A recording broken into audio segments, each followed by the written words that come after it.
Tumeona kama serikali kwamba kuna kila sababu ya kuwa na matukio kama haya na kuiweka Zanzibar katika ramani ya dunia kama ni kitovu cha tehama, lakini kitovu cha startups. Kumekuwa kuna juhudi mbalimbali ambazo serikali imekuwa ikichukua hapo nyuma, initiatives mbalimbali ambazo zimekuwa zikiratibiwa na taasisi mbalimbali ikiongozwa na wenzetu wa IGAS, wenzetu wa ZICTIA, lakini hapajawahi kuwa na forum ambayo inaleta wadau wa tehama kutoka nchi mbalimbali kukutana sehemu moja kwa wakati mmoja na kujadiliana mikakati ambayo inahusiana na masuala ya tehama na namna gani ambavyo tunaweza tukasupport startup zetu, hususan startup ambazo zinahusiana na masuala ya tehama. Kwa hiyo hii forum kwa uzito wake na umuhimu wake, naamini kwamba itakuwa ni mwanzo wa kuleta mageuzi makubwa sana ya tehama katika visiwa vyetu vya Zanzibar, lakini vile vile inaendana na vipaumbele vya serikali ya 800 vya kuiweka Zanzibar katika ramani ya dunia, hususan inapokuja katika masuala ya startup. Tunafahamu kwamba sera yetu mama ni uchumi wa blue, ambapo ndani yake kuna mambo mbalimbali, masuala ya utalii, masuala ya bandari, masuala ya gesi na mafuta, lakini vile vile masuala ya ICT. Ila zaidi tunakuwa tunaona utalii ndio unakuwa unachukua sura pana zaidi, au masuala ya fisheries, lakini katika masuala ya tehama unakuwa husikii sana. Lakini ukiangalia katika nature ya uchumi wa kisiwa ni masuala ya huduma, na huduma katika dunia ya sasa hivi ya karne ya 21 inakuwa facilitated na masuala ya tehama. Kwa haya ni mambo ambayo yanaendana ama yanashabihiana moja kwa moja. Huwezi ukawa na service oriented industry alafu usiwe na vibrant tech ecosystem ambayo ina function vizuri katika nchi. Kwa hiyo mimi nawapongeza sana ndugu zetu hawa ambao wamekuja kutoka Afrika Kusini, Africa Business Inc.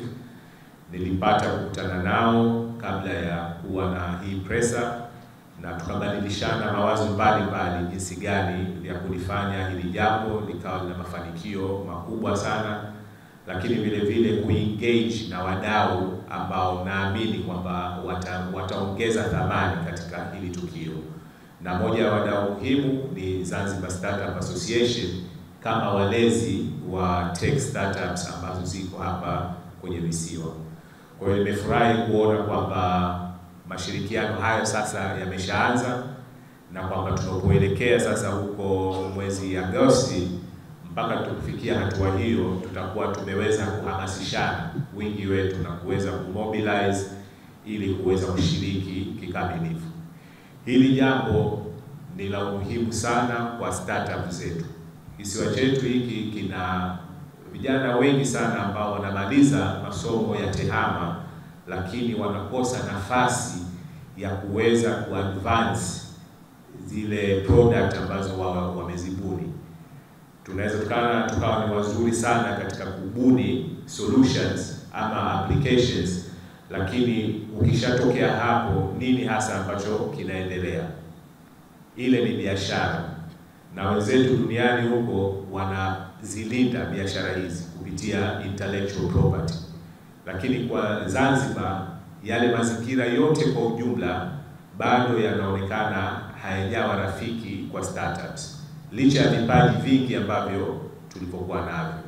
Kwa hiyo jambo hili kimsingi hasa ni la kwenu vijana, hususan ambao mko katika tehama, kuweza kuja pamoja. Tumeambiwa hapa kwamba kutakuwa kuna exhibitors zaidi ya 80, kutakuwa kuna washiriki zaidi ya 1500. Mimi naamini hili litakuwa ni jukwaa zuri na muhimu kwa ajili ya kuweza kubadilishana taarifa, kupeana mbinu, kupeana mikakati na kuona namna gani ambavyo sasa Zanzibar tunaiinua ile startup environment yake ikawa inashindana na wenzetu hata wa Rwanda, wa Kenya, ambao sasa hivi wenyewe wakiangalia kwetu wanahofia kwa sababu ya advantage kubwa ambayo sisi tulikuwa nayo. Kwanza ya access, kwamba ni rahisi sana kufika katika visiwa vyetu, lakini vile vile utalii, wageni wengi sana wanakuja katika visiwa vyetu na wanapendelea kukaa hapa kwa kufanya shughuli mbalimbali, ikiwemo masuala ya digital nomads na mambo mengine kama hayo. Kwa hiyo ukiangalia kwa ujumla, Zanzibar ilipokuja katika masuala haya ya startup na tehama, sisi tayari tuna advantage kubwa sana.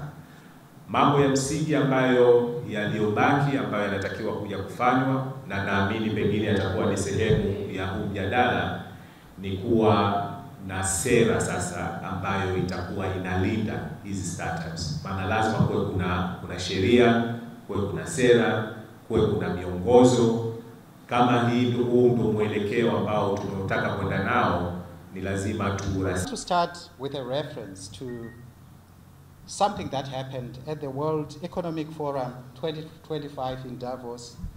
And at that gathering, where some of the most senior and influential leaders across the world, one question emerged. And the question was, why doesn't Africa have more billion-dollar startups? Why doesn't Africa have more billion-dollar startups? And, you know, in deliberations, leaders like Strive Masiyiwa, one of the top African billionaires who is in the UK, who originated from Africa, he pointed out to a fundamental challenge, which is access to equity, capital, for African companies and African startups. And he recognized that Africa is home to world-class talent and ambitious entrepreneurs, yet the continent secures less than 3% of the global venture capital. You can imagine, less than 3% of the global venture capital. And reference was made to 2023, the year 2023, where the US startups raised $170 billion in VC funding. But how about Africa? In Africa, we just secured $4.5 billion, with only 30% coming from local investors. So you can imagine the statistics, the huge disparities, the big differences. So this funding gap stifles innovation and delays Africa's $3 trillion economic potential. And the Tech and AI International Expo 2025 in Zanzibar is a direct response to this challenge. Through bringing together big tech, global corporates, investors, policymakers, we are laying the foundation for an ecosystem where startups scale into unicorns. And in absentia, our partners from Param Solutions, distinguished guests, and members of the press. Today, it gives me great pleasure to present to you the Tech and AI International Expo that will be hosted on the 22nd and 23rd of August. Now, this expo is an invitation for 1,500 stakeholders drawn from a cross-section of big tech service providers, startups, your tech hubs, students, academia, policymakers, and government officials to converge on the beautiful islands of Zanzibar in August.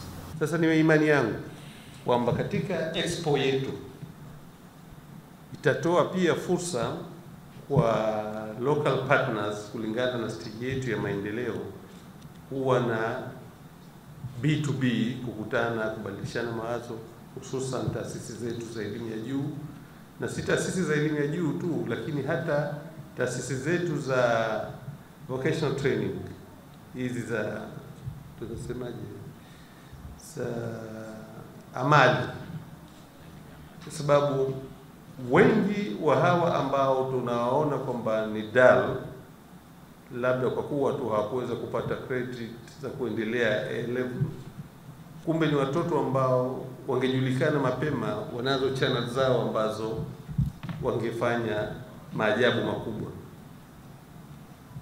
Na mwezi uliopita tulikuwa na mkutano Julius Nyerere Convention Center pale, na tulizungumzia kitu kimoja, kwamba tajiri atavyokuwa tajiri, mheshimiwa waziri atavyokuwa na cheo chake kikubwa,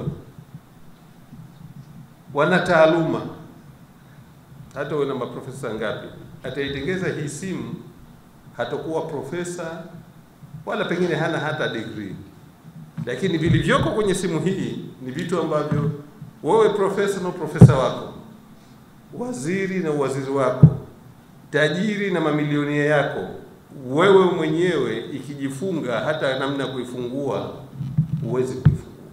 Sasa tuko katika ulimwengu ambao haya mambo ndiyo yanayogovern maisha yetu. Mengi mazuri yanafanyika. Tuangalie tu wepesi ambao tunaopata sasa hivi. Unataka kutuma fedha pahala, una haja kuhangaika kwenda mpaka benki au kwa wakala, huko ofisini kwako unafanya kazi zako, unatuma na unataka yanafanyika. Sasa imekuwa ni sehemu ya maisha yetu ambayo hatuwezi kuendelea kuipuuza. Mheshimiwa Waziri, nachelea sije kawa ni keynote address nyingine.